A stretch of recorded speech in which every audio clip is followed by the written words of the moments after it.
पिता का नाम आदित्य सिंह राठौड़। उस पल मंच पर एक आदमी का चेहरा सफेद पड़ गया। सैकड़ों लोगों की नजरों के सामने एक बड़े कंस्ट्रक्शन कंपनी के चेयरमैन के हाथ कांपने लगे।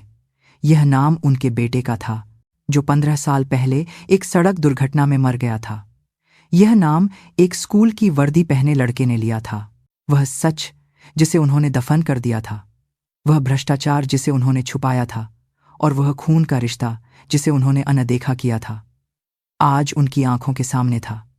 15 सालों से छिपा हुआ कत्ल, धोखा और एक लड़के के जरिए अनजाने में सामने आने वाले सच का पर्दा अब उठने वाला था। कहानी शुरू करने से पहले कृपया सब्सक्राइब करें, लाइक करें और कमेंट में बताएं कि आप कहां से हमारे साथ जुड़े हैं। मैं आपसे जुड़ना चाहता हूं। तो चलिए आज की कहानी शुरू करते हैं। राठौड़ कंस्ट्रक्शंस के मुख्यालय का कॉन्फ्रेंस हॉल सुबह से ही तनाव से भरा हुआ था। आज कंपनी की 50वीं वर्षगांठ के उपलक्ष्य में आयोजित शहरी वास्तुकला प्रतियोगिता का अंतिम चरण था। हॉल की दीवारों पर सैकड़ों डिजाइनें लटकी हुई थीं, जिन पर सिर्फ नंबर लिखे थे। नाम, शिक्षा और अनुभव सब कुछ छिपा हुआ था। यह एक पूरी तरह से ब्लाइंड सिस्टम था। प्रतियोगिता के मुख्य जज चेयरमैन विक्रम सिंह राठौड़ हॉल के बीच में खड़े होकर धीरे धीरे डिजाइनों को देख रहे थे। उनका चेहरा हमेशा की तरह कठोर था, लेकिन उनकी आंखों में एक अजीब सी तेजी थी।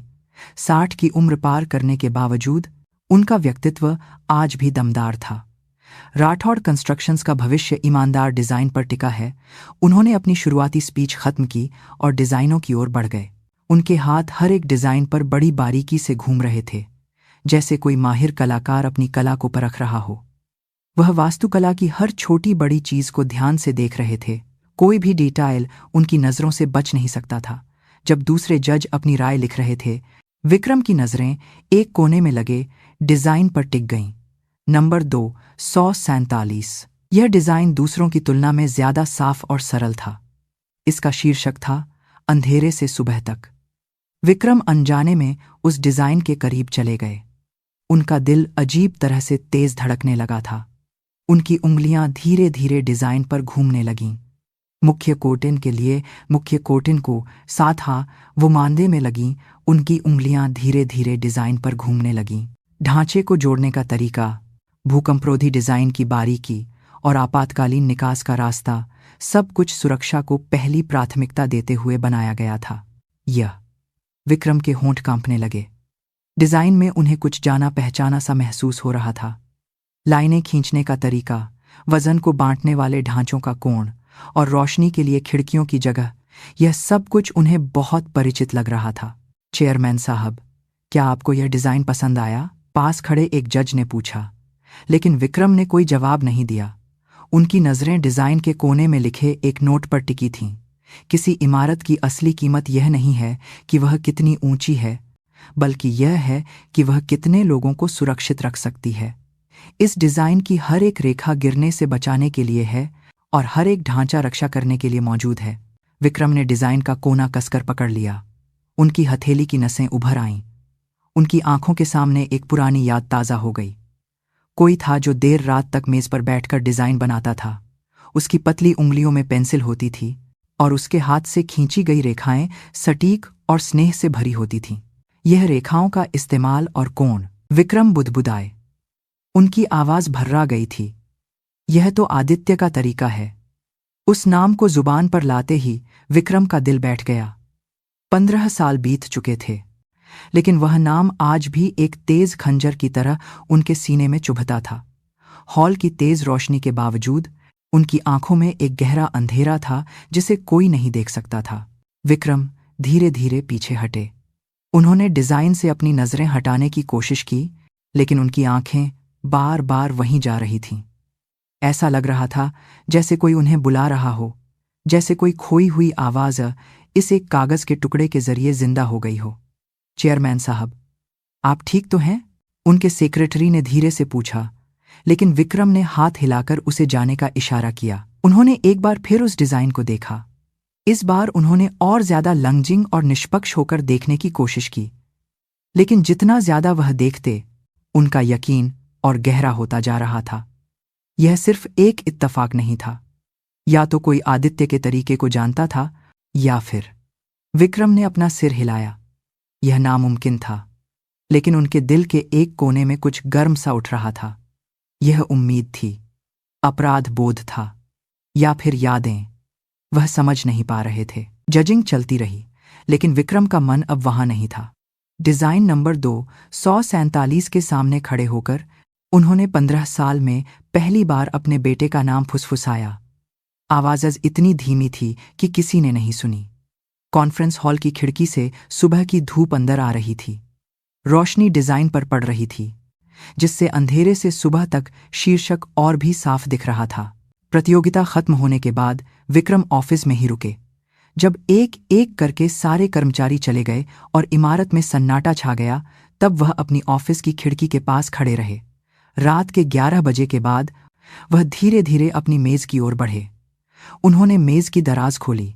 सबसे नीचे वाले खाने में दाहिने कोने में एक छोटी सी दराज थी। उसमें कंपनी के कागजात या जरूरी कॉन्ट्रैक्ट नहीं थे। उसमें सिर्फ वो चीजें थीं जो उस दिन के बाद से उन्होंने किसी को नहीं दिखाई थीं। विक्रम के हाथ हल्के से कांप रहे थे। दराज का हैंडल पकड़ते हुए उनके हाथ में जोर आता और चला जाता। वह कुछ देर झिझके। आज उस दराज को खोलने की हिम्मत नहीं हो रही थी, लेकिन दोपहर से जो डिजाइन उनके दिमाग में घूम रहा था, वह जानी पहचानी रेखाएं उन्हें यहां तक खींच लाई थीं। एक गहरी सांस लेने के बाद विक्रम ने दराज खोली। धूल से बिल्कुल साफ एक भूरे रंग का लिफाफा रखा हुआ था। लिफाफे पर कुछ भी नहीं लिखा था, लेकिन विक्रम अच्छी तरह जानते थे कि इसके अंदर क्या है। उन्होंने लिफाफे को उठाया। यह उम्मीद से ज्यादा हल्का था, लेकिन इसका वजन किसी भी चीज से ज्यादा भारी महसूस हो रहा था। उन्होंने लिफाफे को मेज पर रखा और एक बार फिर झिझके। ऑफिस की रोशनी लिफाफे पर पड़ रही थी। मेज पर एक लंबी परछाई बन रही थी। आखिरकार उन्होंने लिफाफा खोला। सबसे पहले एक सरकारी दस्तावेज निकला। ऊपर मोटे अक्षरों में लिखा था, मृत्यु प्रमाण पत्र। विक्रम की नजरें दस्तावेज पर दौड़ गईं। नाम, उम्र, मृत्यु की तारीख और मृत्यु का कारण, यह सब कुछ उन्हें मुंह ज़बानी याद था, लेकिन हर बार इसे देखकर उनका दिल टूट जाता था। मृत्यु का कारण, सड़क दुर्घटना के कारण लगी कई गंभीर चोटें। विक्रम ने दस्तावेज नीचे रखा और अपनी आंखें बंद कर लीं। उस दिन की यादें लहरों की तरह उनके दिमाग में आने लगीं। आधी रात को आया एक फोन, अस्पताल के गलियारे की ठंडी हवा, सफ़ेद चादर से ढका एक बिस्तर, और जब उन्होंने वह चादर हटाई तो सामने उनके बेटे का चेहरा था। लिफाफे से एक मोबाइल फोन निकला। विक्रम ने उसे अपने हाथ में लिया। ठंडे प्लास्टिक का स्पर्श उनकी हथेली पर महसूस हुआ।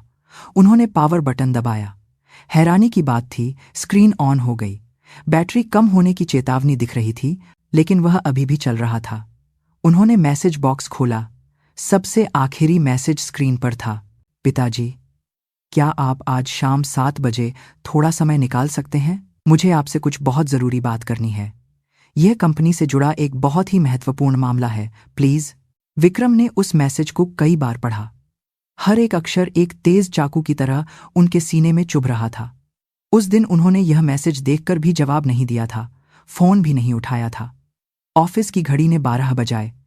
विक्रम ने फोन को देखते हुए उस दिन को याद किया। 15 साल पहले उस दिन भी इतनी ही देर हो चुकी थी।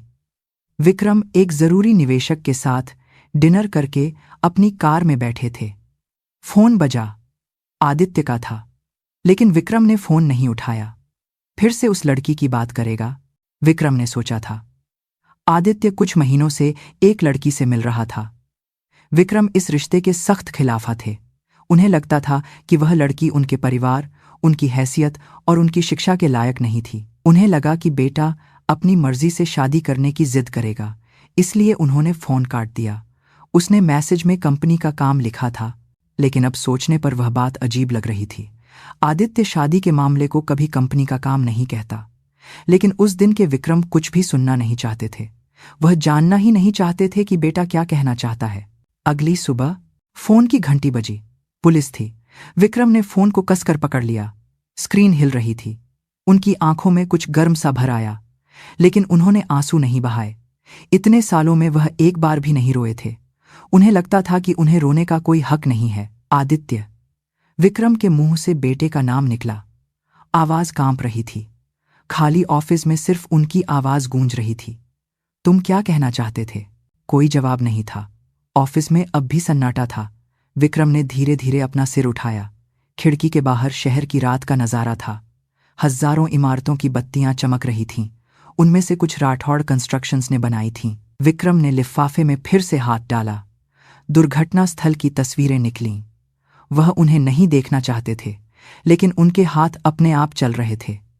टूटी हुई गाड़ी, शीशे के टुकड़े और सड़क पर पड़े निशान। दुर्घटना की रिपोर्ट भी थी। विक्रम ने उसे खोला। आधिकारिक निष्कर्ष साफ था। बारिश में फिसलकर गाड़ी डिवाइडर से टकरा गई। यह एक साधारण दुर्घटना थी। न तो रफ्तार तेज थी और न ही शराब पी हुई थी। बस एक बदकिस्मत हादसा। लेकिन विक्रम के मन में हमेशा एक शक रहा। आदित्य बहुत संभलकर गाड़ी चलाता था। बारिश में तो वह और भी धीरे चलाता था। तो फिर उनका बेटा उस दिन, उस वक्त वहां कैसे हादसे का शिकार हो गया? कंपनी से जुड़ा एक बहुत ही महत्वपूर्ण मामला। विक्रम ने उस वाक्य को फिर से याद किया। बेटा, क्या कहना चाहता था? क्या चीज इतनी जरूरी थी? उसने सिर्फ मैसेज क्यों किया? पूरी बात क्यों नहीं बताई? उन्होंने सारे कागजात वापस लिफाफे में रख दिए। उनके हाथ कांप रहे थे, जिससे कागज ठीक से अंदर नहीं जा रहे थे। कई कोशिशों के बाद उन्होंने लिफाफा बंद कर दिया, लेकिन फोन उन्होंने मेज पर ही छोड़ दिया। स्क्रीन अभी भी ऑन थी। वह आखिरी मैसेज अब भी दिख रहा था। विक्रम उसे काफी देर तक देखते रहे। उस दिन अगर उन्होंने फोन उठा लिया होता तो? अगर उन्होंने बेटे की बात सुन ली होती तो? अगर वह शाम 7 बजे उससे मिल लेते तो? क्या बेटा उस रास्ते पर नहीं जाता? क्या वह हादसा नहीं होता? विक्रम ने अपना सिर हिलाया। इन सवालों का कोई मतलब नहीं था। जो हो गया उसे बदला नहीं जा सकता था। लेकिन उनके दिल की गहराइयों में अपराध बोध एक काले सांप की तरह कुंडली मारकर बैठा था।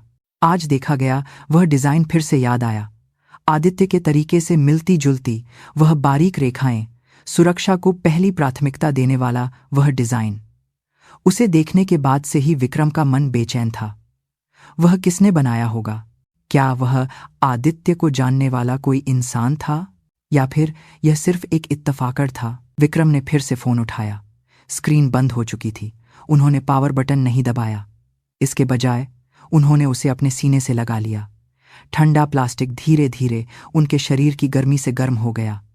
मुझे माफ कर दो आदित्य, विक्रम फुसफुसाए।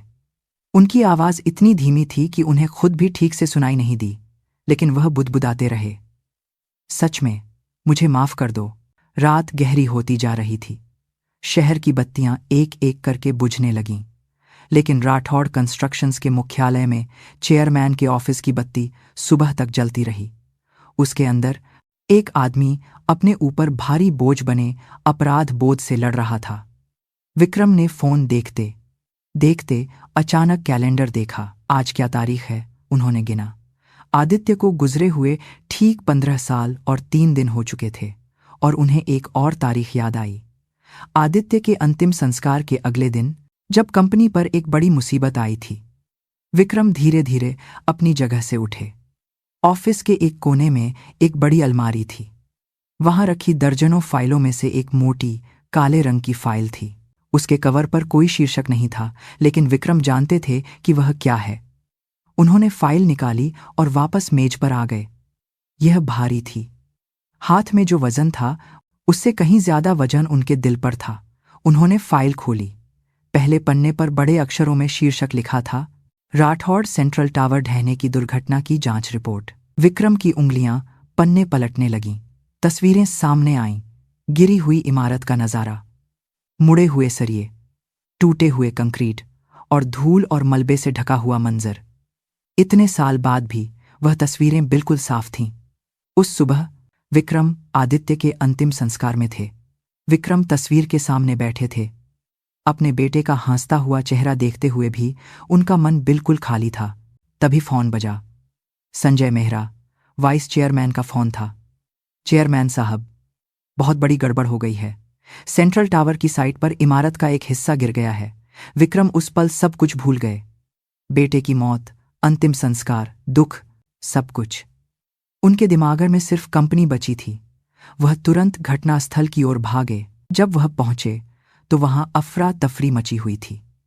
बचावकर्मी मलबा हटा रहे थे और एम्बुलेंस के सायरन की आवाज कानों को फाड़ रही थी। निर्माणाधीन ऑफिस बिल्डिंग का छठा हिस्सा पूरी तरह से ढह गया था। कितने लोग हताहत हुए हैं? विक्रम ने साइट सुपरवाइजर से पूछा।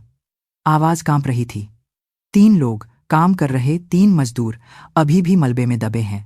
विक्रम ने गिरी हुई इमारत को देखा। उनके पैर कांप रहे थे, लेकिन वह गिरे नहीं। वह गिर नहीं सकते थे। वह चेयरमैन थे। पन्ने पलटते हुए विक्रम उस दिन की यादों में खो गए। बचाव कार्य देर रात तक चला। आखिरकार तीनों मजदूर मृत पाए गए। एक 42 साल का परिवार वाला आदमी था, एक 28 साल का नवविवाहित और एक 50 साल का अनुभवी कारीगर। विक्रम उनके परिवारों से मिले। हर एक के घर जाकर सिर झुकाया, लेकिन कोई भी माफी या मुआवजा उनकी मौत को वापस नहीं ला सकता था। मीडिया में हंगामा मच गया। राठौड़ कंस्ट्रक्शंस की सुरक्षा में लापरवाही को लेकर खबरें छपने लगीं। घटिया निर्माण का शक जताया गया और कंपनी के शेयर बुरी तरह गिर गए। सहयोगी कंपनियों ने कॉन्ट्रैक्ट तोड़ने की धमकी दी। विक्रम को यह सब संभालना पड़ा। उन्होंने प्रेस कॉन्फ्रेंस की, पुलिस की जांच का सामना किया और संसद की समिति के सामने भी पेश हुए। बेटे का अंतिम संस्कार भी ठीक से नहीं कर पाए। 3 दिन में जल्दबाजी में सब कुछ खत्म करके वह कंपनी को बचाने में जुट गए। जांच के नतीजे कुछ महीनों बाद आए। फाइल में वह नतीजे थे। विक्रम ने वह पन्ना खोला। ढहने का कारण ढांचागत डिजाइन में गलती और निर्माण प्रक्रिया में सुरक्षा मानकों का पालन न करना। रिपोर्ट ने डिजाइन टीम और निर्माण टीम दोनों को जिम्मेदार ठहराया। वजन का हिसाब किताब गलत था, सरिये कमजोर थे और कंक्रीट को सेट होने का पूरा समय नहीं दिया गया था। कई समस्याएं एक साथ मिलकर इस हादसे का कारण बनी। विक्रम ने जिम्मेदार अधिकारियों को बर्खास्त कर दिया। साइट सुपरवाइजर को भी बदल दिया। सुरक्षा प्रबंधन प्रणाली को पूरी तरह से नया रूप दिया और पीड़ित परिवारों को भारी मुआवजा दिया। लेकिन इन सब कदमों के बावजूद विक्रम के मन में एक सवाल हमेशा रहा। उन्होंने फाइल के आखिरी हिस्से को पलटा। डिजाइन के ब्लूप्रिंट्स थे। लाल पेन से उन हिस्सों को चिह्नित किया गया था जहां समस्या थी। विक्रम ने उन डिजाइनों को ध्यान से देखा। यह अजीब था। डिजाइन की गलतियां इतनी मामूली थीं कि उन्हें गलती कहना भी मुश्किल था। वजन का गलत हिसाब और सरियों की गलत प्लेसमेंट। राठौड़ कंस्ट्रक्शंस की डिजाइन टीम के स्तर की गलतियां नहीं थीं। और ज्यादा अजीब बात यह थी कि आदित्य भी इस प्रोजेक्ट में शामिल था। आदित्य सुरक्षा को लेकर किसी से भी ज्यादा सख्त था। उसके शामिल होने वाले डिजाइन में ऐसी गलती हो ही नहीं सकती थी। विक्रम ने उस समय की डिजाइन टीम की सूची देखी। आदित्य का नाम था, लेकिन रिकॉर्ड के मुताबिक वह सिर्फ प्रोजेक्ट की शुरुआत में शामिल था और बीच में ही दूसरी टीम में चला गया था। वह क्यों गया था? विक्रम ने उस समय यह वजह नहीं पूछी थी। कंपनी के अंदर ट्रांसफर तो आम बात थी, लेकिन अब सोचने पर यह अजीब लग रहा था। फाइल के पीछे से एक कागज का टुकड़ा निकला। यह आदित्य की लिखावट थी। विक्रम ने उसे उठाया। हाथ कांप रहे थे। कागज पर कुछ नंबर और हिसाब किताब लिखा हुआ था और सबसे नीचे एक छोटा सा वाक्य था, इस तरह निर्माण करना खतरनाक है, दोबारा जांच की जरूरत है। विक्रम का दिल बैठ गया। यह नोट यहां कैसे आया? इसे फाइल में किसने रखा था? उस समय की जांच में ऐसे किसी नोट का जिक्र नहीं था। उन्होंने नोट को ध्यान से देखा। तारीख लिखी हुई थी, आदित्य की मौत से 1 हफ्ता पहले की। विक्रम का दिमाग उलझ गया। आदित्य इस प्रोजेक्ट की समस्या के बारे में जानता था, इसीलिए उसने चेतावनी दी थी। लेकिन किसी ने उसकी चेतावनी को नजरअंदाज कर दिया और आदित्य को टीम से हटा दिया गया। कंपनी से जुड़ा एक बहुत ही महत्वपूर्ण मामला, आदित्य का आखिरी मैसेज फिर से याद आया। कहीं आदित्य यही तो नहीं बताना चाहता था? इस प्रोजेक्ट के खतरे के बारे में अपने पिता को सीधे सूचित करना चाहता था। विक्रम ने नोट नीचे रखा और अपना चेहरा ढक लिया। सब कुछ जुड़ता हुआ लग रहा था। आदित्य की मौत, इमारत का गिरना और उसकी टाइमिंग, यह सब इत्तफाक होने के लिए बहुत ज्यादा सटीक था। अगर आदित्य जिंदा होता, अगर उस शाम वह उससे मिल लेता, अगर उसने बेटे की चेतावनी सुन ली होती, तो क्या हादसा रोका जा सकता था? क्या वे 3 मजदूर बच सकते थे? विक्रम की आंखें जलने लगीं। इतने सालों से दबा हुआ कुछ बाहर आने को था, लेकिन उन्होंने उसे जबरदस्ती रोक लिया। इसके बजाय उन्होंने मुट्ठी से मेज पर जोर से मारा। एक भारी आवाज ऑफिस में गूंजी। मैंने सब कुछ गंवा दिया। विक्रम बुदबुदाए। आवाज भर्रा गई थी। आदित्य, तुम यही रोकने की कोशिश कर रहे थे। उन्होंने फिर से नोट उठाया। बेटे की लिखावट पर उंगलियां फेरी। स्याही थोड़ी फैली हुई थी। यह आदित्य के जल्दबाजी में लिखने का निशान था। खिड़की के बाहर शहर की बत्तियां अंधेरे में चमक रही थीं। विक्रम ने उन बत्तियों को देखा। इतनी सारी इमारतों में से राठौड़ कंस्ट्रक्शंस ने कितनी बनाई होंगी, और क्या वे सभी इमारतें सुरक्षित हैं? विक्रम ने धीरे धीरे फाइल बंद कर दी, लेकिन आदित्य का नोट उन्होंने निकालकर मेज पर रख दिया। उसे काफी देर तक देखने के बाद उन्होंने एक फैसला किया। अब सच को सामने लाना ही होगा। 15 साल पहले क्या हुआ था? किसने आदित्य की चेतावनी को नजरअंदाज किया था, और हादसा क्यों हुआ? उन्हें सब कुछ पता लगाना था। आज देखा गया वह डिजाइन एक बार फिर याद आया। आदित्य के तरीके से मिलता जुलता वह डिजाइन। क्या उसका भी इन सब से कोई लेना देना है? विक्रम ने धीरे धीरे अपना सिर उठाया। उनकी आंखों की चमक बदल गई थी। अब वह अपराध बोध से दबी हुई आंखें नहीं थीं, बल्कि कुछ हासिल करने की ओर बढ़ते हुए एक इंसान की आंखें थीं। प्रतियोगिता के अंतिम परिणाम की घोषणा का दिन आ गया। राठौड़ कंस्ट्रक्शंस के मुख्य सभागार में सुबह से ही लोग जमा होने लगे थे। अंतिम सूची में चुने गए 10 प्रतिभागी अपने अपने डिजाइन प्रस्तुत करने वाले थे, और उनमें से किसी एक को विजेता घोषित किया जाना था।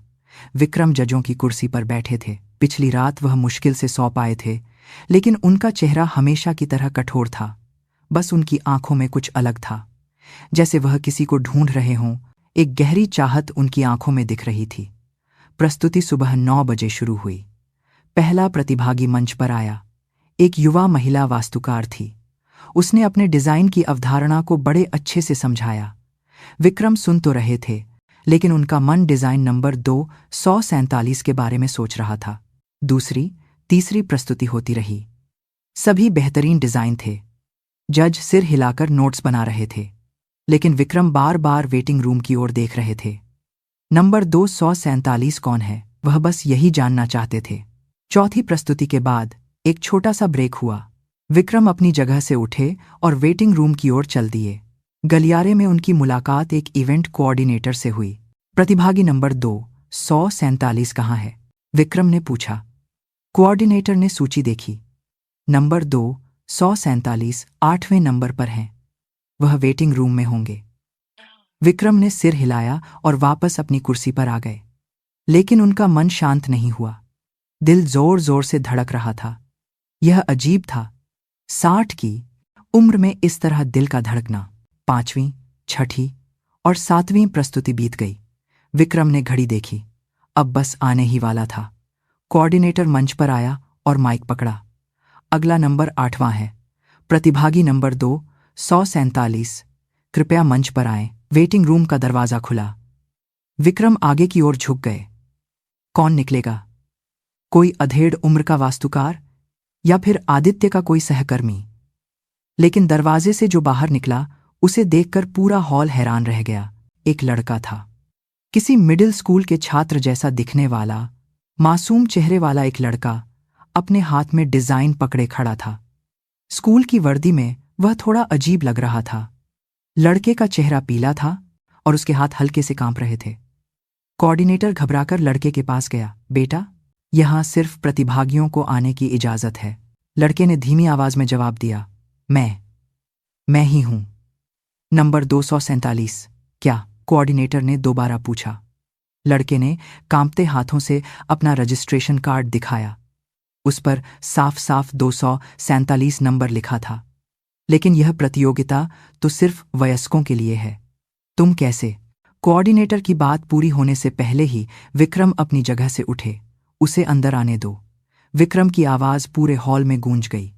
कोऑर्डिनेटर ने हैरानी से चेयरमैन को देखा, लेकिन चेयरमैन साहब, नियमों के अनुसार यह एक ब्लाइंड प्रतियोगिता है। अगर उसने शुरुआती दौर पार कर लिया है तो उम्र से कोई फर्क नहीं पड़ता। विक्रम की बात सुनकर कोऑर्डिनेटर और कुछ नहीं कह सका। लड़का धीरे धीरे मंच की ओर बढ़ा। उसकी चाल में लड़खड़ाहट थी, जैसे उसके पैरों में जान न हो। लड़का मंच पर चढ़ा। जब वह माइक के सामने खड़ा हुआ तो यह साफ दिख रहा था कि उसका कद माइक से थोड़ा छोटा है। कोऑर्डिनेटर ने जल्दी से माइक की ऊंचाई ठीक की।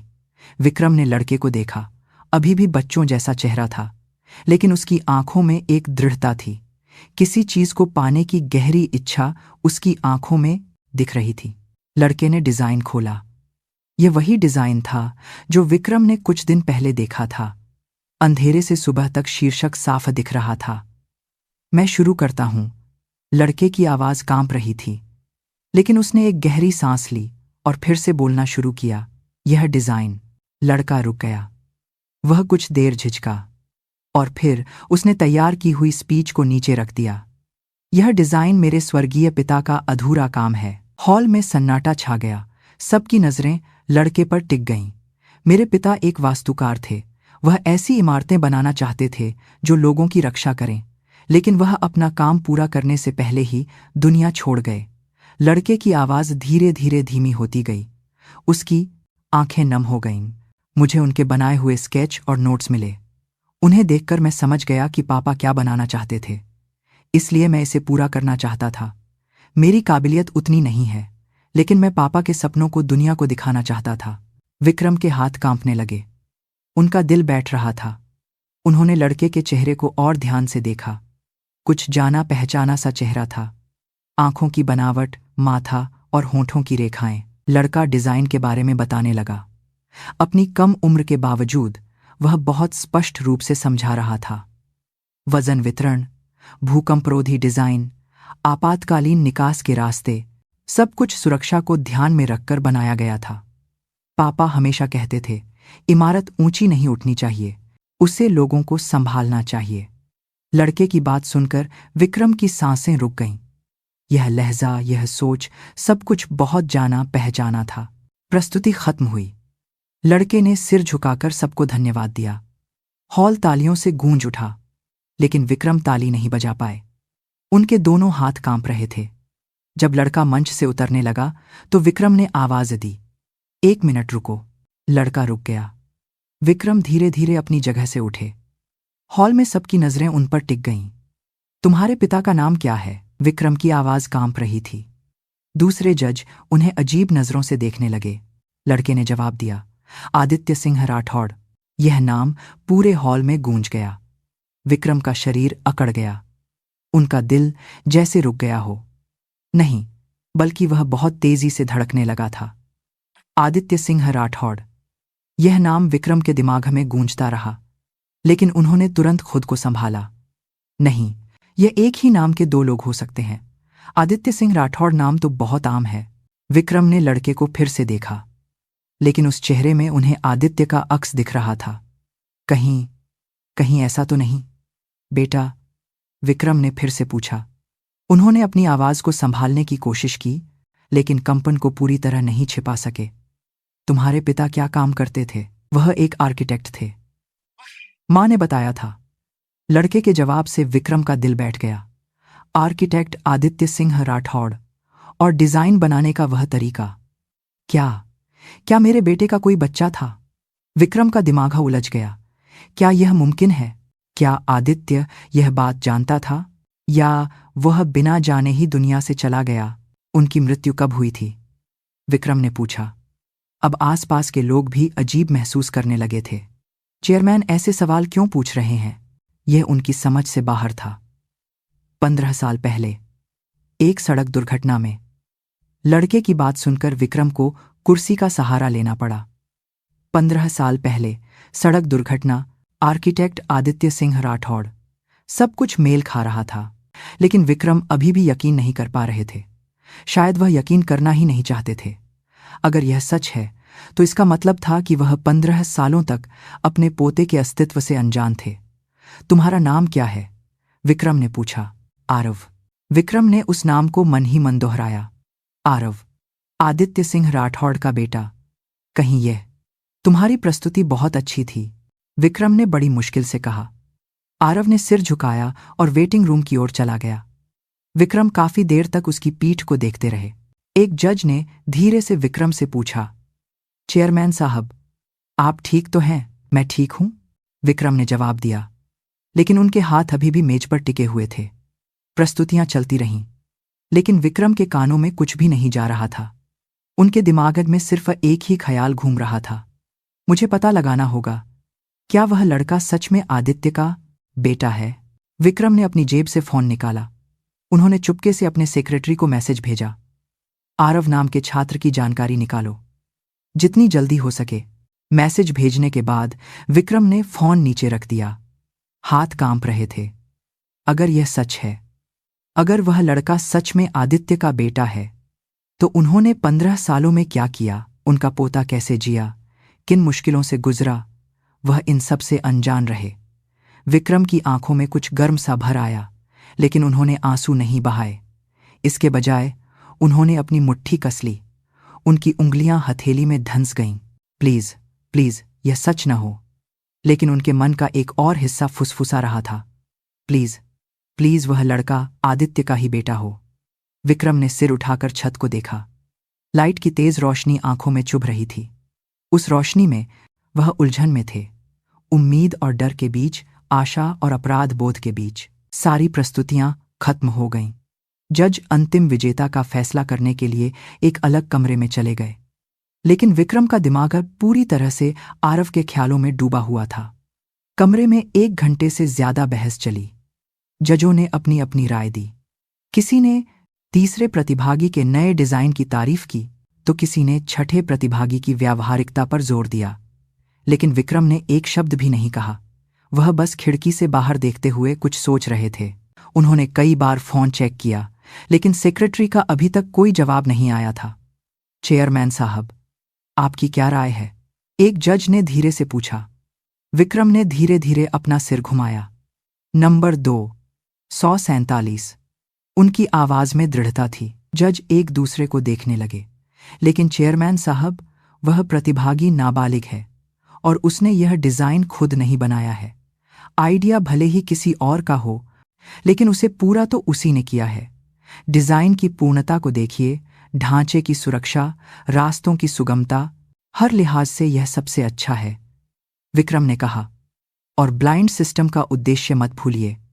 हमने तय किया था कि हम नाम, उम्र और पृष्ठभूमि देखे बिना सिर्फ काबिलियत के आधार पर फैसला करेंगे। जज और कुछ नहीं कह सके। आखिरकार नंबर 247 को विजेता घोषित कर दिया गया। जैसे ही विक्रम कमरे से बाहर निकले, उनका फोन वाइब्रेट हुआ। सेक्रेटरी का फोन था। उन्होंने जल्दी से फोन उठाया। चेयरमैन साहब, मैंने आपको जानकारी भेज दी है। विक्रम ने मैसेज खोला। अटैच की हुई फाइलें दिख रही थीं। हाथ कांप रहे थे। फाइल खोलने से डर लग रहा था, लेकिन उन्होंने पहली फाइल खोली। यह आरव का परिवार प्रमाण पत्र था।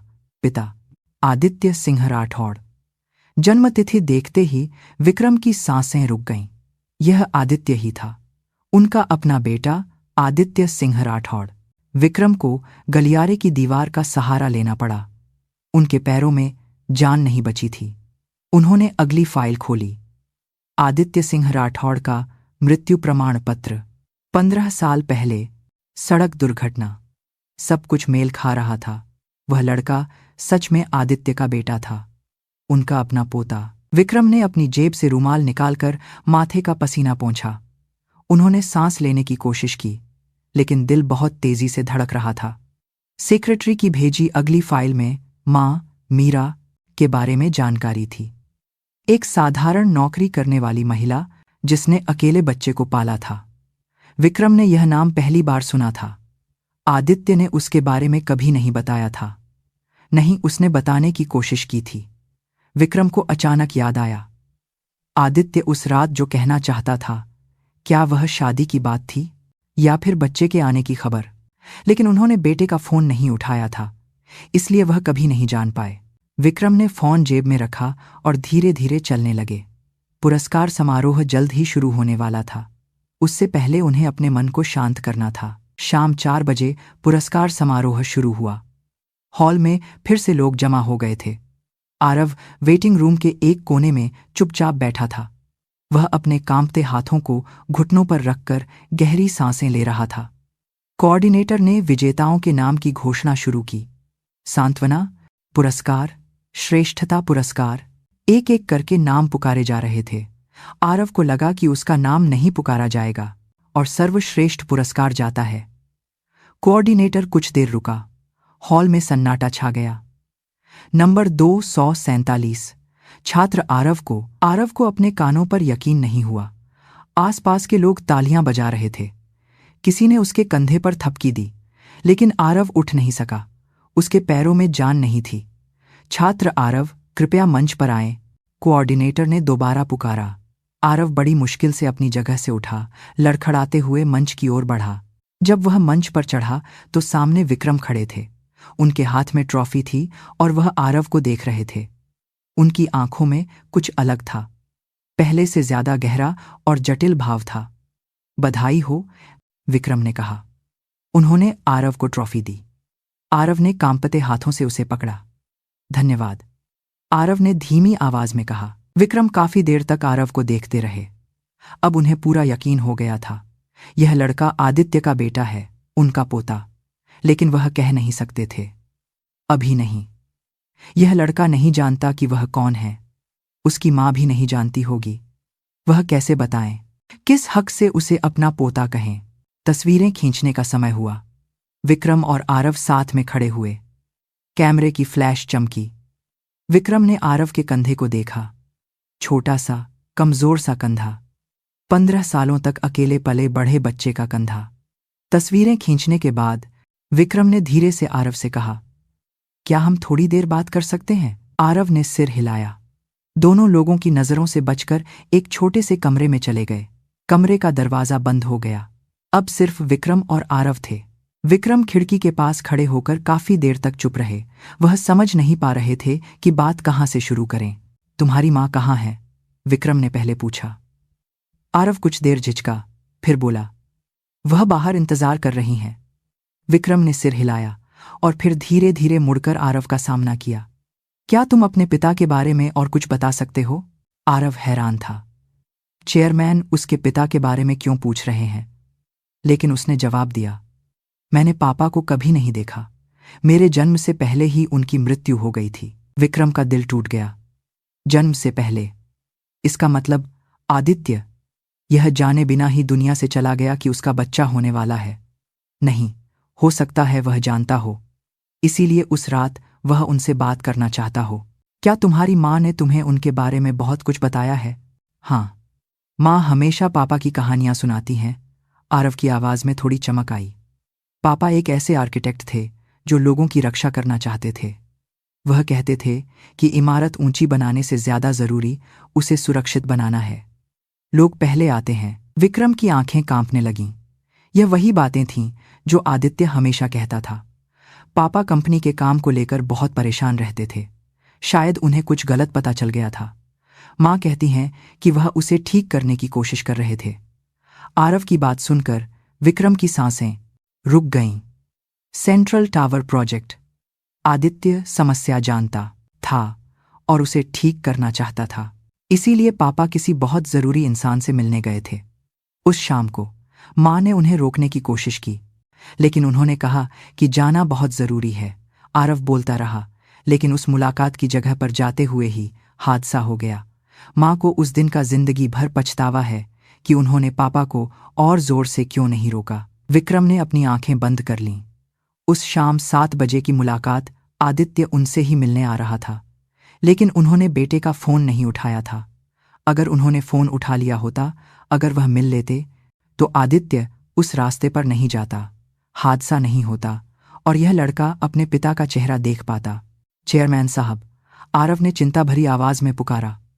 विक्रम का चेहरा बहुत पीला पड़ गया था। मैं ठीक हूं, विक्रम ने बड़ी मुश्किल से कहा, लेकिन वह ठीक नहीं थे। उनका सीना दर्द से फटा जा रहा था। क्या? आरव ने धीरे से बात शुरू की। क्या आप मेरे पापा को जानते थे? आप सुबह से ही पापा के बारे में पूछ रहे हैं। विक्रम जवाब नहीं दे सके। वह क्या कहें?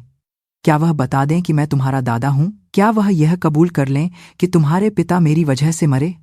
नहीं, अभी नहीं। इस लड़के को सच बताने से पहले उन्हें उसकी मां से मिलना होगा और सब कुछ ठीक करना होगा। हाँ, मैं जानता था, विक्रम ने आखिरकार जवाब दिया। तुम्हारे पिता एक बेहतरीन आर्किटेक्ट थे, एक ईमानदार और बहादुर इंसान। आरव की आंखें चमक उठीं। सच में? आप मेरे पापा को जानते थे? हाँ, हम एक ही कंपनी में काम करते थे, विक्रम ने कहा। यह झूठ नहीं था, बस उन्होंने पूरी बात नहीं बताई थी। तो क्या आप मुझे बता सकते हैं कि पापा कैसे थे? आरव ने उम्मीद भरी नजरों से पूछा। विक्रम का दिल भर आया। यह लड़का अपने पिता के बारे में जानना चाहता था। वह लड़का जो अपने पिता का चेहरा, आवाज और आदतें नहीं जानता था। तुम्हारे पिता, विक्रम ने धीरे धीरे कहा, हमेशा लोगों के बारे में पहले सोचते थे।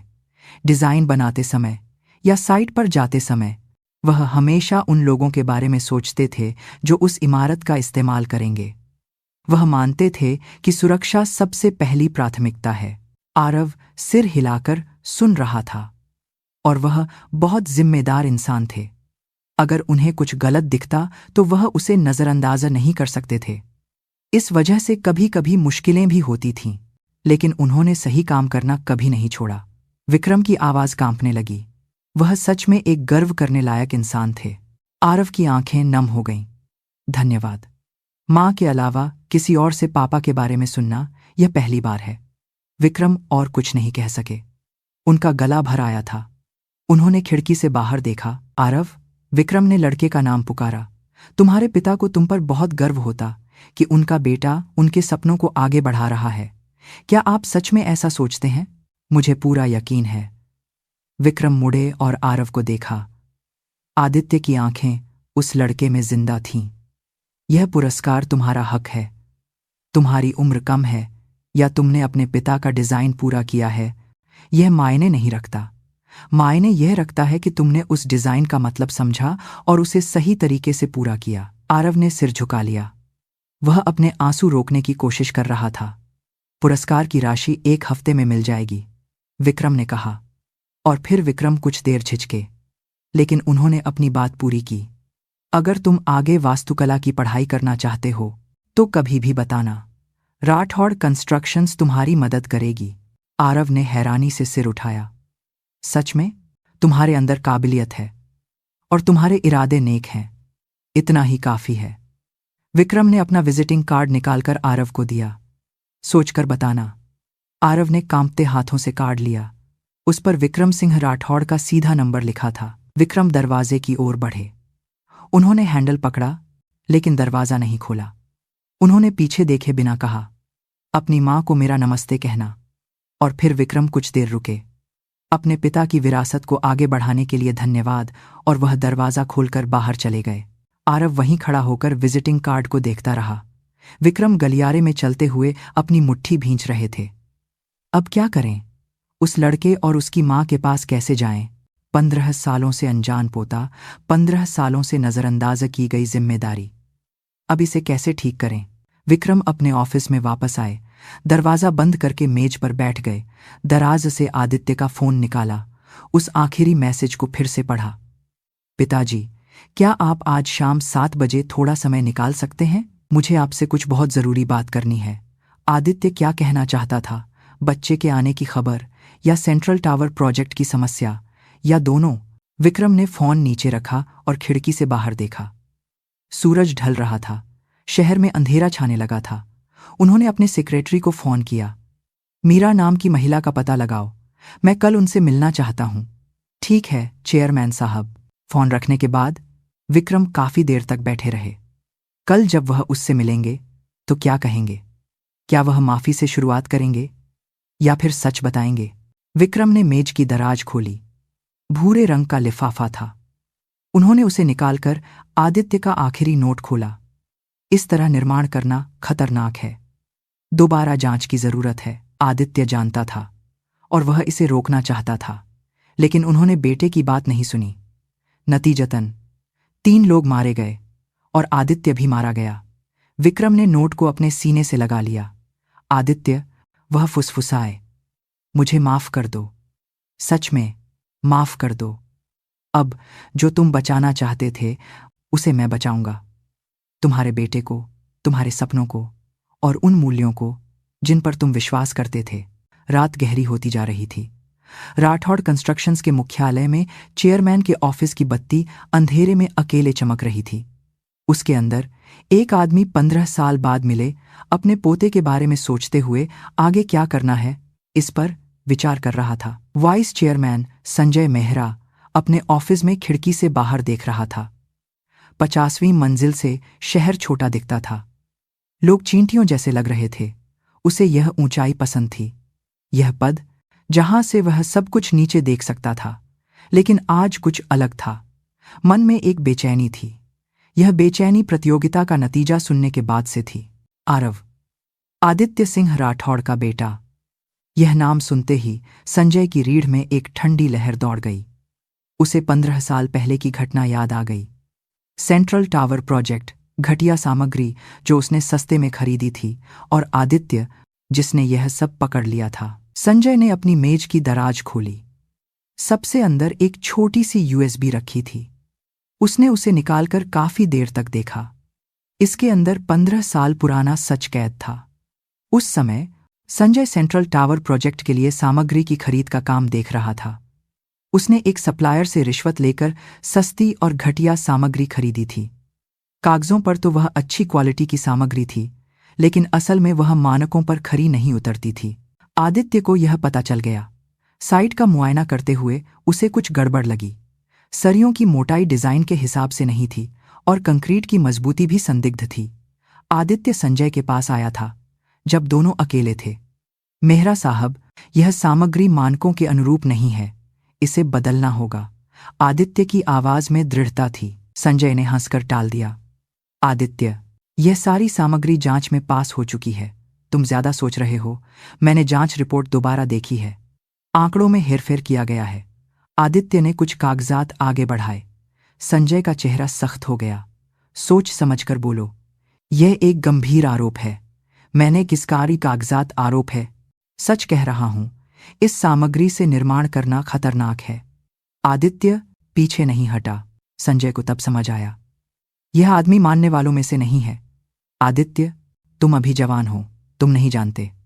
साइट पर सब कुछ 100% सही नहीं हो सकता। कुछ चीजों पर समझौता नहीं किया जा सकता। लोगों की सुरक्षा कोई समझौता नहीं है। आदित्य ने मुड़ते हुए कहा, मैं कल चेयरमैन साहब को सीधे रिपोर्ट करूंगा। उस रात संजय सो नहीं सका।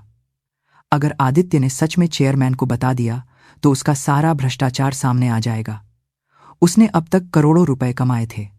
जेल जाना तय था। उसने फैसला किया, आदित्य को रोकना होगा। संजय ने आदित्य की गतिविधियों पर नजर रखी। सेक्रेटरी के जरिए उसका शेड्यूल पता किया। उसे पता चला कि आदित्य की उस शाम 7 बजे चेयरमैन से मुलाकात है। संजय ने एक आदमी भेजा आदित्य की गाड़ी का पीछा करने के लिए और जरूरत पड़ने पर उसे रोकने के लिए। उस रात बारिश हो रही थी। आदित्य की गाड़ी मुलाकात की जगह की ओर जा रही थी।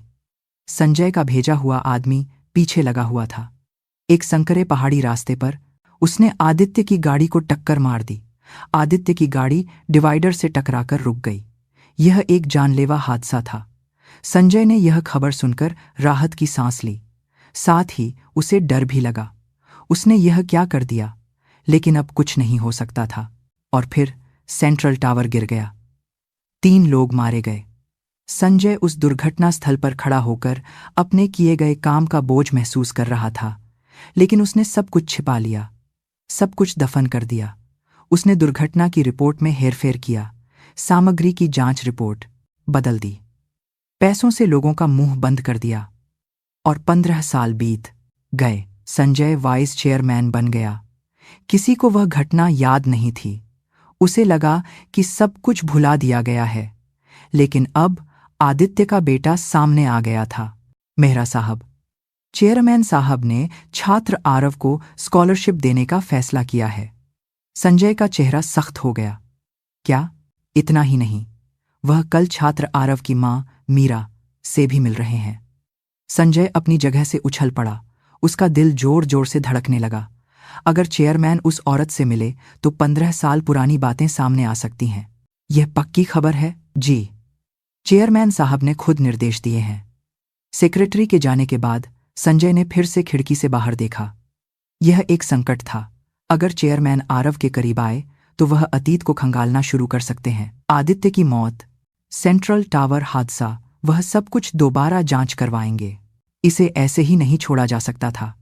संजय मेज पर बैठकर सोचने लगा, चेयरमैन और उस लड़के को कैसे अलग किया जाए, सबसे पक्का तरीका क्या होगा। तभी उसके दिमाग में एक ख्याल आया, अगर वह यह साबित कर दे कि आरव चेयरमैन का पोता नहीं है तो चेयरमैन उस लड़के से मुंह मोड़ लेंगे। रुचि, मदद, सब कुछ खत्म हो जाएगा। संजय ने फोन उठाया। उसने एक पुराने परिचित को फोन किया। मैं बोल रहा हूं डॉक्टर वर्मा, एक जरूरी काम था। संजय ने धीरे से कहा, मुझे एक डीएनए टेस्ट रिपोर्ट बनवानी है, लेकिन नतीजा थोड़ा खास चाहिए। आप क्या कहना चाहते हैं? तुम जानते हो, तुम पर मेरा एक कर्ज है। अगर उस समय मैंने पैसे नहीं दिए होते तो तुम्हारी लैब बंद हो गई होती। फोन पर चुप्पी छा गई। संजय बोलता रहा, यह एक आसान काम है, बस एक कागज बनाना है, जैसा मैं चाहता हूं वैसा। लेकिन यह तो जालसाजी है। कानूनी तौर पर यह बहुत बड़ी, किसी को पता नहीं चलेगा। और मैं जानता हूं कि तुम्हारी लैब की हालत कितनी खराब है। आजकल घाटा बहुत हो रहा है ना? संजय की आवाज में धमकी थी। डॉक्टर वर्मा काफी देर झिझकने के बाद बोला, बताइए, आपको क्या चाहिए? संजय मुस्कुराया। उसने सारी बातें विस्तार से समझाईं।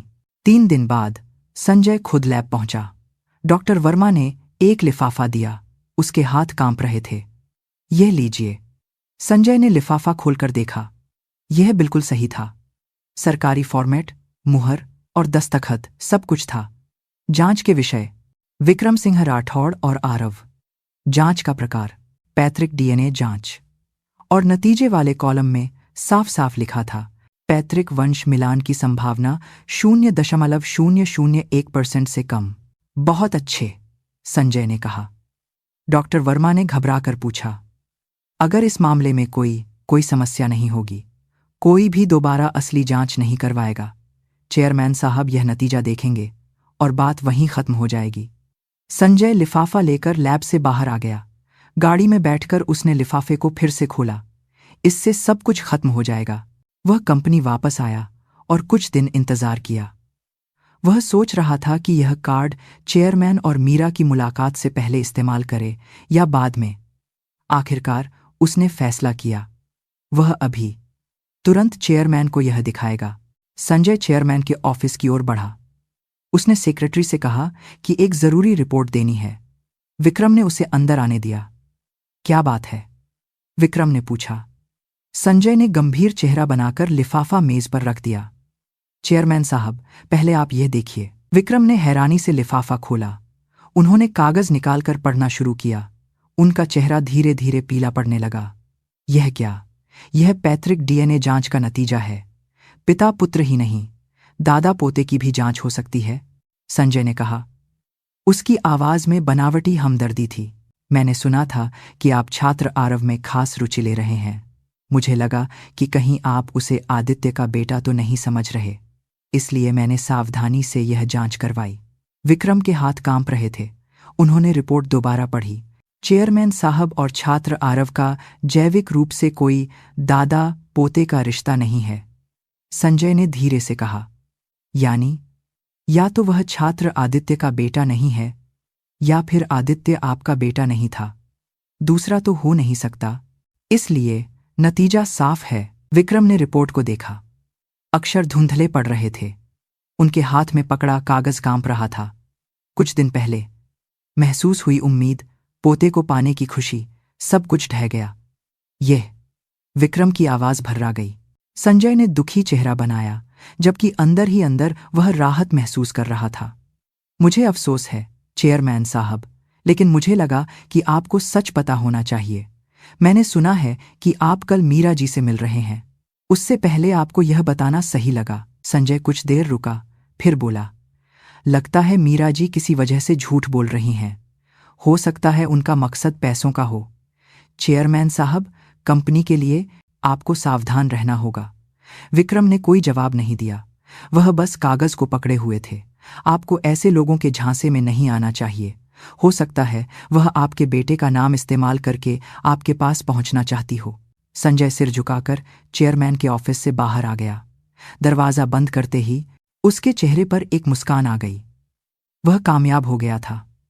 गलियारे में चलते हुए संजय ने फोन चेक किया। अब वह औरत और उसका बच्चा चेयरमैन से दूर हो जाएंगे और 15 साल पुराना राज हमेशा के लिए दफन हो जाएगा। संजय अपने ऑफिस में वापस आया। खिड़की के पास खड़ा होकर उसने फिर से शहर को देखा। सब कुछ वापस अपनी जगह पर आता हुआ लग रहा था, लेकिन वह नहीं जानता था सच एक न एक दिन सामने आ ही जाता है। अगले दिन दोपहर 2 बजे मीरा राठौड़ कंस्ट्रक्शंस के मुख्यालय की लॉबी में खड़ी थी। ऊंची छत के नीचे संगमरमर का फर्श ठंडा चमक रहा था। दीवार पर लगा कंपनी का बड़ा सा लोगो उसे घूर रहा था। मीरा ने अपने बैग का पट्टा कसकर पकड़ लिया। उसकी हथेली पसीने से भीग गई थी। जब चेयरमैन ने उसे मिलने के लिए बुलाया तो मीरा का दिल बैठ गया था। यह वही इंसान था जिससे वह 15 सालों से बचती आ रही थी। यही वजह थी कि उसने आरव को छिपा कर रखा था और अब उसी इंसान ने उसे बुलाया था। मीरा अपने बेटे को दोष नहीं दे सकती थी। आरव को नहीं पता था कि यह वही कंपनी है जहां उसके पिता काम करते थे और चेयरमैन उसके दादा हैं। एक सेक्रेटरी उसके पास आई। वह मीरा को लेकर लिफ्ट की ओर बढ़ी। 50वीं मंजिल का बटन दबाया गया। जैसे जैसे लिफ्ट ऊपर जा रही थी, मीरा को सांस लेने में दिक्कत हो रही थी। उसका गला घुट रहा था। अगर मुझे पता होता तो मैं उसे रोक लेती। जब आरव ने प्रतियोगिता की बात की थी तो मीरा ने उसे गंभीरता से नहीं लिया था। उसने इसे स्कूल का कोई प्रोजेक्ट समझा था। अगर उसने राठौड़ कंस्ट्रक्शंस का नाम सुना होता तो वह कभी इजाजत नहीं देती। लिफ्ट का दरवाज़ा खुला। वह सेक्रेटरी के पीछे पीछे गलियारे में चलने लगी। हर कदम भारी लग रहा था। जब वह चेयरमैन के ऑफिस के दरवाजे के सामने खड़ी हुई तो उसके हाथ कांप रहे थे। दरवाज़ा खुला। एक बड़ा सा ऑफिस सामने था। खिड़की के पास एक आदमी खड़ा था। सिर्फ पीठ देखकर ही उसका दबदबा महसूस हो रहा था। यह वही इंसान था जिससे आदित्य इतना डरता था। उसके पिता। अंदर आओ। विक्रम की आवाज़ ठंडी थी, जैसे वह कोई आदेश दे रहे हों। मीरा धीरे धीरे अंदर गई। दरवाज़ा बंद होने की आवाज़ बहुत तेज लगी। अब सिर्फ वे दोनों थे। विक्रम धीरे धीरे मुड़े। 60 की उम्र पार कर चुके थे, लेकिन उनकी आंखें अब भी तेज थीं। उनकी नज़रें मीरा को ऊपर से नीचे तक देख रही थीं, जैसे कोई चीज़ तौल रहे हों। मीरा अनजाने में एक कदम पीछे हट गई। बैठो। विक्रम ने सोफे की ओर इशारा किया। मीरा सोफे के बिल्कुल कोने में बैठ गई। वह पीठ टिकाकर नहीं बैठ सकी। उसका शरीर अकड़ा हुआ था। विक्रम सामने बैठ गए। मेज पर एक सफेद लिफाफा रखा था। चुप्पी छा गई। एक लंबी, भारी चुप्पी। सिर्फ घड़ी की टिक टिक की आवाज आ रही थी।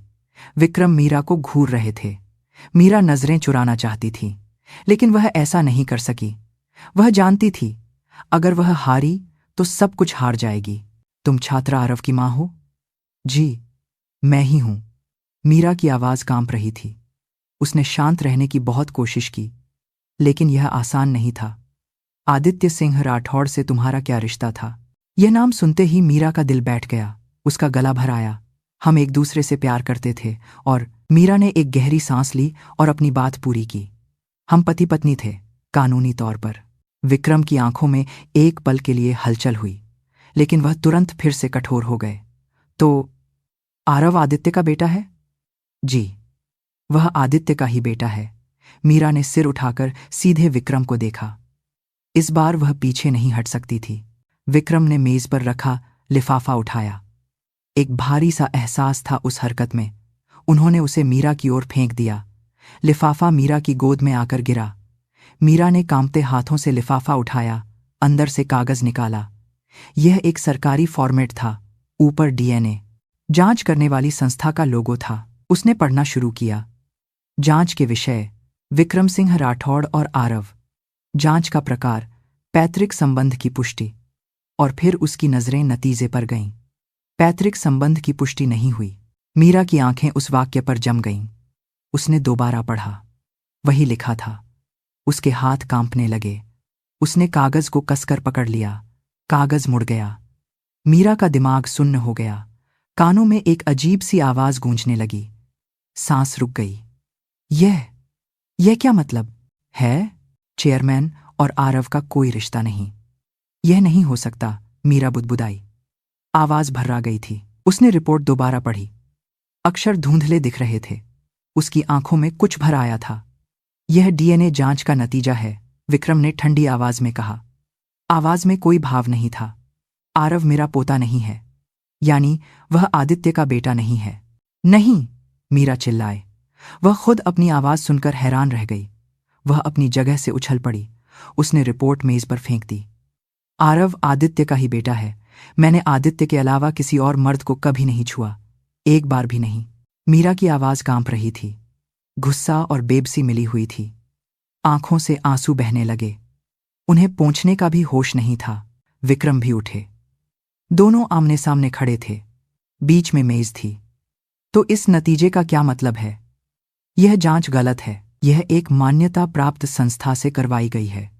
तो कुछ तो गड़बड़ है। मीरा ने सिर हिलाया। वह यह स्वीकार नहीं कर सकती थी। या तो सैंपल बदल दिए गए या किसी ने रिपोर्ट में हेरफेर किया है। कुछ तो गलत है। मीरा की आवाज तेज होती जा रही थी। उसका सीना फटा जा रहा था। मैं झूठ क्यों बोलूंगी? मैंने 15 साल अकेले बच्चे को पाला है। मुश्किल में, अकेलेपन में सब कुछ सहा है। मैंने आपसे कभी संपर्क नहीं किया, तो मैं अब आकर झूठ क्यों बोलूंगी? मीरा के आंसू रुक नहीं रहे थे, लेकिन उसकी आवाज में दृढ़ता थी। तुमने संपर्क क्यों नहीं किया? विक्रम ने पूछा। पहली बार उनकी आवाज में कोई भाव था। तुमने मुझे क्यों नहीं बताया कि आदित्य का बच्चा है? मीरा हंसी, एक कड़वी हंसी। आंसू और हंसी एक साथ मिल गए थे। क्या मैं बता सकती थी? उसकी आवाज में तेजी थी। आप तो मेरे और आदित्य के रिश्ते के खिलाफ थे। आपने मुझे कभी स्वीकार नहीं किया। विक्रम का चेहरा सख्त हो गया। उनके होंठ कसकर बंद हो गए। मीरा बोलती रही। उसकी आवाज कांप रही थी। मुझे अचानक एहसास हुआ, अगर आपको पता चला कि बच्चा है तो आप मुझसे सिर्फ बच्चा छीन लेंगे।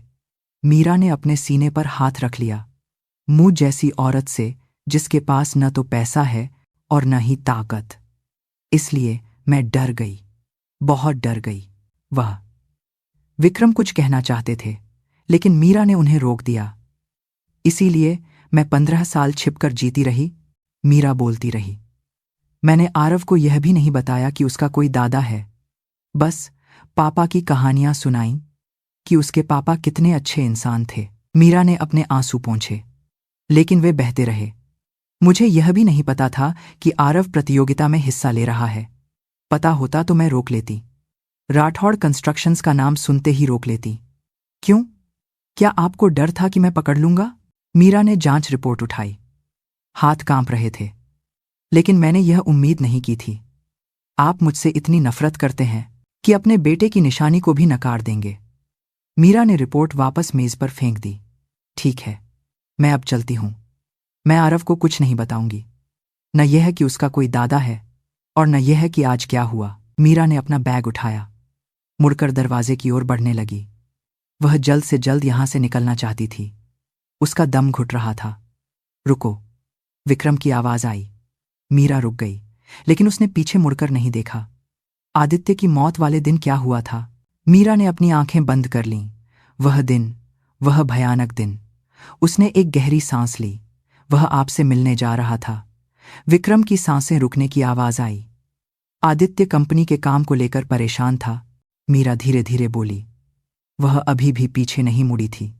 कुछ दिनों से वह कह रहा था कि साइट पर कोई समस्या है, वह अभी भी पीछे नहीं। सामग्री ठीक नहीं है।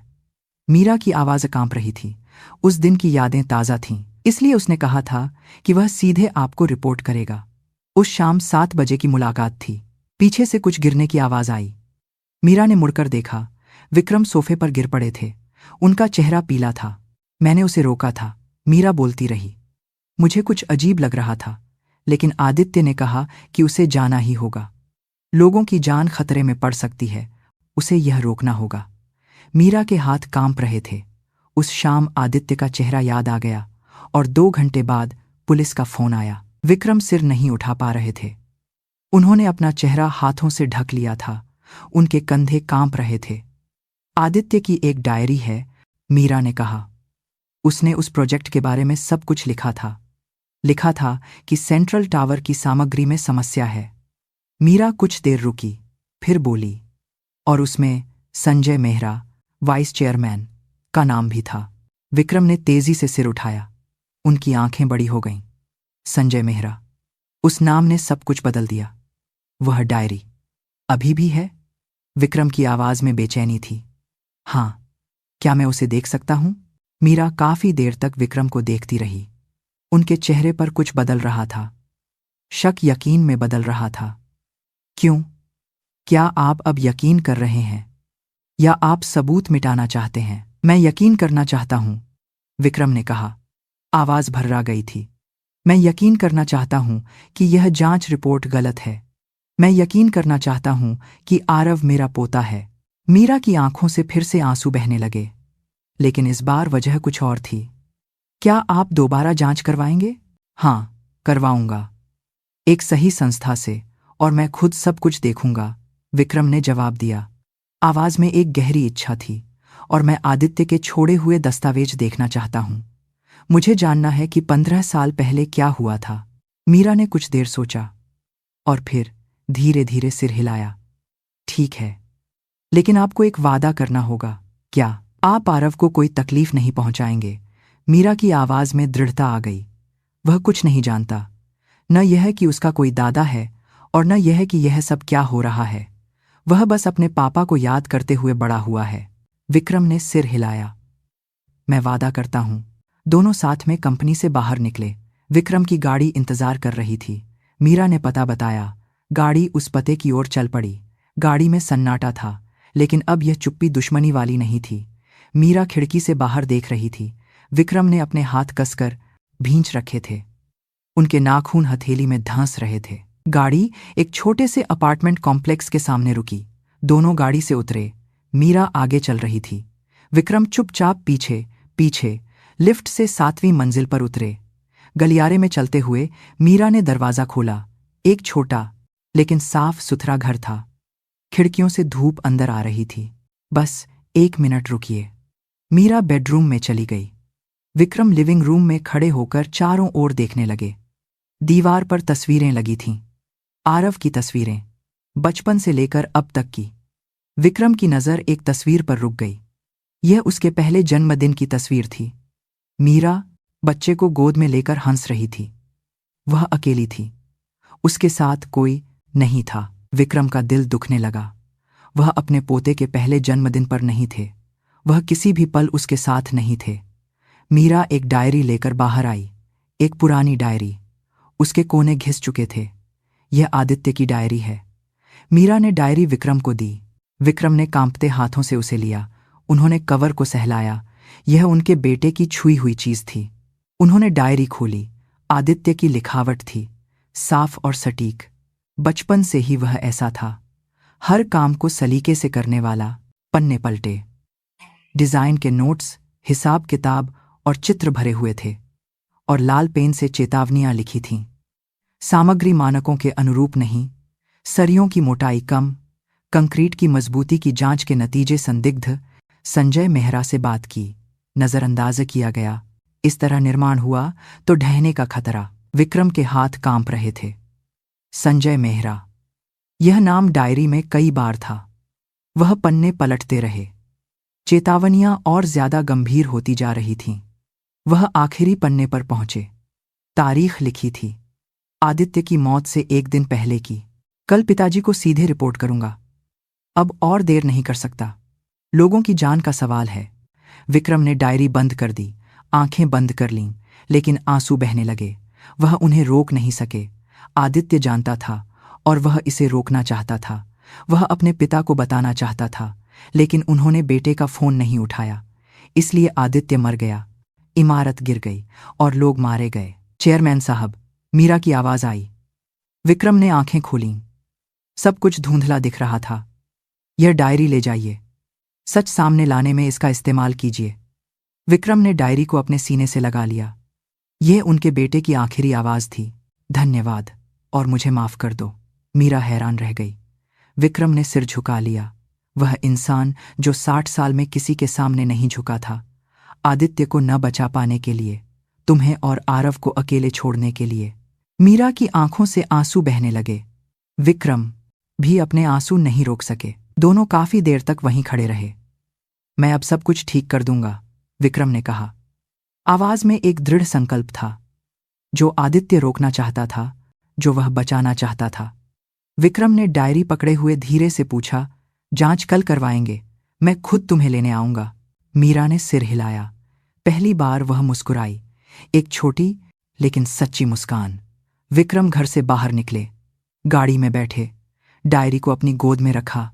काफी देर तक उसे देखते रहे, जैसे उन्हें अपने बेटे की आखिरी आवाज सुनाई दे रही हो। पिताजी, लोगों की जान का सवाल है, विक्रम धीरे से बुदबुदाए। मैं समझ गया आदित्य, अब मैं सब कुछ ठीक कर दूंगा, मैं वादा करता हूं। गाड़ी चल पड़ी। सूरज ढल रहा था, लेकिन विक्रम के मन में एक नया दिन उग रहा था। एक हफ्ते बाद विक्रम को नई डीएनए जांच की रिपोर्ट मिली। विक्रम खुद मीरा और आरव को लेकर गए थे और सैंपल लेने से लेकर नतीजा आने तक पूरी प्रक्रिया पर नजर रखी थी। लिफाफा खोलते हुए विक्रम के हाथ कांप रहे थे, दिल बहुत तेजी से धड़क रहा था। उन्होंने कागज निकालकर पढ़ा। पैतृक संबंध की पुष्टि हुई, समान पैतृक वंश की संभावना 99%, जैविक रूप से दादा पोते का रिश्ता स्थापित। विक्रम ने रिपोर्ट को अपने सीने से लगा लिया, आंखें बंद कर लीं। आरव सच था, उनका अपना पोता। पहली जांच रिपोर्ट में हेरफेर किया गया था, और यह काम किसने किया था, यह साफ था, संजय मेहरा। विक्रम ने तुरंत कार्रवाई शुरू की। सबसे पहले उन्होंने एक निजी जासूस को काम पर लगाया।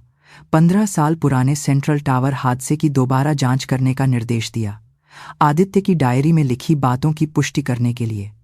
और उन्होंने मार्केटिंग डायरेक्टर प्रिया शर्मा को बुलाया। प्रिया कंपनी में सबसे भरोसेमंद लोगों में से एक थी। विक्रम ने उसे आदित्य की डायरी दिखाई।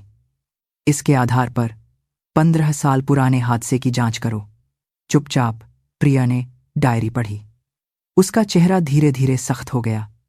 चेयरमैन साहब, अगर यह सच है तो यह सच है, और हमें सबूत ढूंढने होंगे। प्रिया ने सिर हिलाया। उसने तुरंत जांच शुरू कर दी। 2 दिन बाद प्रिया विक्रम के ऑफिस में आई। उसका चेहरा पीला था, उसके हाथ में एक फाइल थी। चेयरमैन साहब, मिल गया। प्रिया ने फाइल मेज पर रख दी। विक्रम ने उसे खोला। यह 15 साल पुराने सेंट्रल टावर प्रोजेक्ट की सामग्री खरीद का रिकॉर्ड है। यह हिस्सा संजय मेहरा देख रहा था, प्रिया ने समझाया। आधिकारिक रिकॉर्ड और असल में सप्लाई की गई सामग्री में फर्क है। कागजों पर ए ग्रेड सामग्री थी, लेकिन असल में सी ग्रेड सप्लाई की गई। विक्रम के हाथ कांप रहे थे, और यह उस समय के सप्लायर और संजय मेहरा के बीच पैसों के लेन देन का रिकॉर्ड है। प्रिया ने एक और कागज निकाला। यह सारा पैसा एक गुप्त खाते में गया था। यह रिश्वत थी। विक्रम ने एक एक करके सारे कागज पढ़े। सबूत साफ थे। संजय मेहरा ने घटिया सामग्री सप्लाई करके पैसे लिए थे, और आदित्य को यह पता चल गया था। और भी कुछ है, प्रिया ने धीरे से कहा। मुझे आदित्य जी के हादसे वाले दिन का एक वीडियो मिला है। विक्रम का दिल जैसे रुक गया हो। कहाँ से मिला? हादसे वाली जगह के पास एक दुकान की सीसीटीवी फुटेज से। उस समय पुलिस ने इसकी जांच नहीं की थी। दुकान के मालिक ने इसे संभाल कर रखा था। प्रिया ने लैपटॉप खोला, वीडियो चलाया। स्क्रीन पर एक अंधेरा पहाड़ी रास्ता दिख रहा था। बारिश हो रही थी। आदित्य की गाड़ी गुजरी, और उसके पीछे एक और गाड़ी। विक्रम ने अपनी नजरें स्क्रीन पर गड़ा दीं। सांस लेना भी भूल गए। दोनों गाड़ियां एक मोड़ पर पहुंचीं। पीछे वाली गाड़ी ने अचानक रफ्तार बढ़ाई। आदित्य की गाड़ी के पास पहुंची और टक्कर मार दी। आदित्य की गाड़ी डिवाइडर से जा टकराई। पीछे वाली गाड़ी बिना रुके वहां से भाग गई। विक्रम ने मेज को कसकर पकड़ लिया। उनके नाखून हथेली में ढांस गए। गाड़ी का नंबर पता चला? जी। वह गाड़ी उस समय संजय मेहरा के नाम पर रजिस्टर्ड थी। विक्रम ने अपनी आंखें बंद कर लीं। सब कुछ साफ हो गया था। यह हादसा नहीं था, यह कत्ल था। संजय मेहरा ने आदित्य को मार डाला था, क्योंकि उसे डर था कि उसका भ्रष्टाचार सामने आ जाएगा। यह वीडियो पुलिस को दे दो, विक्रम ने कहा। आवाज कांप रही थी। और सारे दस्तावेज इकट्ठा करके अभियोजक को भी भेज दो। ठीक है चेयरमैन साहब। प्रिया के जाने के बाद विक्रम काफी देर तक बैठे रहे। गुस्सा और दुख एक साथ मिल गए थे। जिस पर उन्होंने भरोसा किया उसी ने उनके बेटे को मार डाला। विक्रम ने संजय मेहरा को बुलाया, एक आपातकालीन बैठक का बहाना बनाया। 1 घंटे बाद संजय मेहरा चेयरमैन के ऑफिस में आया। आपने अचानक बुलाया, क्या कोई जरूरी बात है? संजय की आवाज हमेशा की तरह शांत थी, लेकिन विक्रम ने उसकी आंखों में एक बेचैनी पढ़ ली। बैठो। विक्रम ने सोफे की ओर इशारा किया। संजय बैठ गया। विक्रम भी सामने बैठ गए। तुम्हें छात्र आरव याद है? विक्रम ने पूछा। संजय का चेहरा हल्का सा सख्त हुआ। प्रतियोगिता का विजेता? हाँ, और मेरा पोता। संजय की आंखें बड़ी हो गईं। पोता? लेकिन जांच? वह जांच रिपोर्ट नकली थी। विक्रम ने ठंडी आवाज में कहा। मैंने दोबारा जांच करवाई, एक सही संस्था से। आरव मेरा पोता है, आदित्य का बेटा। संजय का चेहरा पीला पड़ गया। वह नकली रिपोर्ट तुमने ही बनवाई होगी। डॉक्टर वर्मा पर दबाव डालकर संजय ने कोई जवाब नहीं दिया। उसके होंठ कांप रहे थे। और यह भी है। विक्रम ने लैपटॉप घुमाया। सीसीटीवी फुटेज चलने लगी। संजय के चेहरे से रंग उड़ गया। स्क्रीन को देखते हुए उसकी आंखें कांपने लगीं। तुमने मेरे बेटे को मारा। विक्रम की आवाज ठंडी थी, लेकिन वह कांप रही थी। मेरे बेटे को तुम्हारे भ्रष्टाचार के बारे में पता चल गया था। घटिया सामग्री, रिश्वत।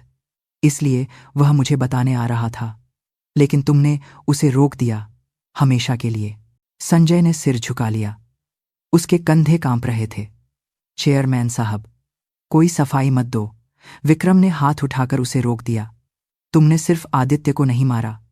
सेंट्रल टावर गिरा, 3 और लोग मारे गए। यह सब तुम्हारी वजह से हुआ। विक्रम उठे, खिड़की की ओर गए, मुट्ठी कस ली।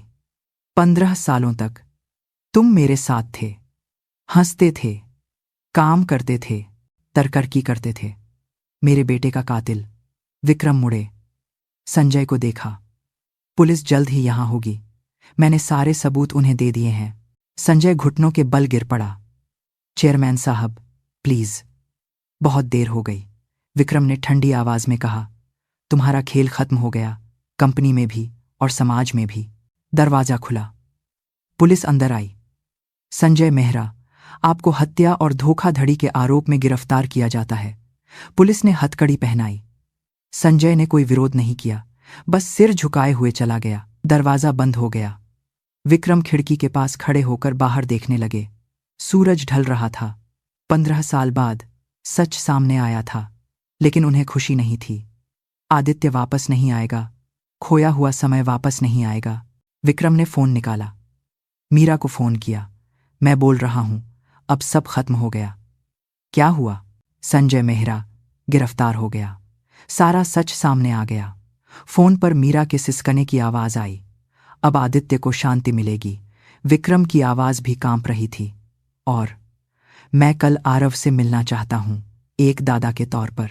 जी जरूर आइए, मीरा ने जवाब दिया। आवाज में एक मुस्कान थी। फोन रखने के बाद विक्रम काफी देर तक खिड़की से बाहर देखते रहे। शहर की बत्तियां एक एक करके जलने लगीं। आदित्य, विक्रम धीरे से बुदबुदाए, अब सब कुछ सामने आ गया है।